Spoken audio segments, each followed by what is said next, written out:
Good afternoon. Hey guys, may i-unbox na naman tayo. Ating Jordan Triple White G1 low. Okay, start na tayo. Hey guys, ito yung second time na may sapatos ako. Kulay puti. In-order ko sa suki nating lalaki. Shoutout kay Sir Di maalit. Actually, nung 2 months pa to eh. Ngayon ko lang i-unbox kasi ngayon lang nagka-time ulit. Ayun, mag-upload na tayo ng bago natin. Ayun guys, ito na siya. And this is the shoes.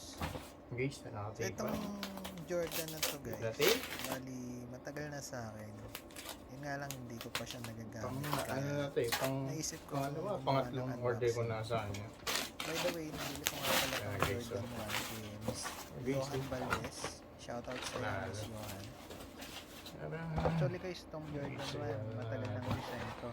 Unbox na Hindi din lang siya. siya nawawala sa market dahil maraming lumalabas na Total cover na paper na Jordan with 23 nahilig sa logo number. patuloy pa rin Ito na sila guys. ang iba't Guys, ito ibang na, triple white. Wow. ang Siya, materials guys. pala na ginamit dito sa Jordan na to is Guys, so white pure leather. white. Triple white. And then pure white siya, wala siyang halong Ayan. ibang kulay. Ano niya, white. White Ang lace. size na binili ko Pure white. ay size 9. White pa rin na Nike logo. With Air Jordan logo sa likod. Kita nyo guys. So kaya nga pala white yung Ayan, pinili ko kasi mga dahil syempre hindi mahirap yung talagang G1 na laging ganda yung niya, di ba? Yun nga lang ang disadvantage Yung carton yung safety na niya. So kailangan kapag white yung Yun. sapatos na ganito, maingat tayo. Tapos Pero yun if na, ever sa, madamihan sa naman to guys, may logo siya sa madali lang naman siyang linisin. sa pad Nike. Dahil leather siya, pwede mo Ay, siyang Nike Jordan punasan ng logo. basa, And sabunin. Na kahit hindi Nike mo na sa siya ilubog sa tubig yung para laban, ayun. malilinis mo Ayun, siya guys, dahil ang forma, leather. guys. Hindi siya Ayun. nag-absorb ng tubig. Excited na akong gamitin. Ayun lang guys. Baba. So, nagpalitan na natin ito. Guys, kita niya. Ayan siya guys.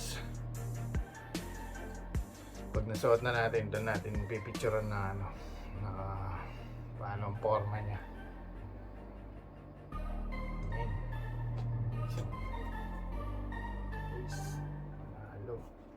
Ngayon naman guys, papakita ko sa inyo Tanggalin na kung natin. paano yung itsura niya kapag nakasuot. Grabe. Forma talaga ng G1. Ilan na ba yung G1 ko? Nalo. Apat yata. Apat. Forma guys. Grabe.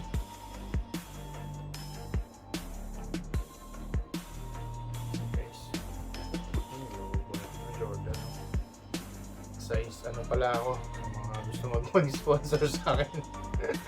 Size 10.5 US size 285 sa Korean size. Okay, so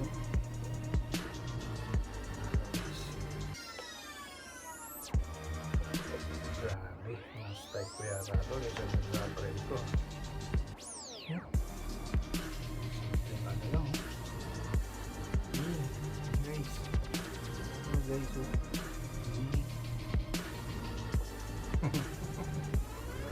okay, ito lang ang ating kita-kits sa next unboxing ng Jordan. Meron pa pala ako dito yung sa pamangkin ko. Bukas na lang siguro yung Air Force G1 Air Force size 12, laki no. Okay guys, next kita-kits ingat. Subscribe kayo sa aking channel sa mga next na i-upload natin.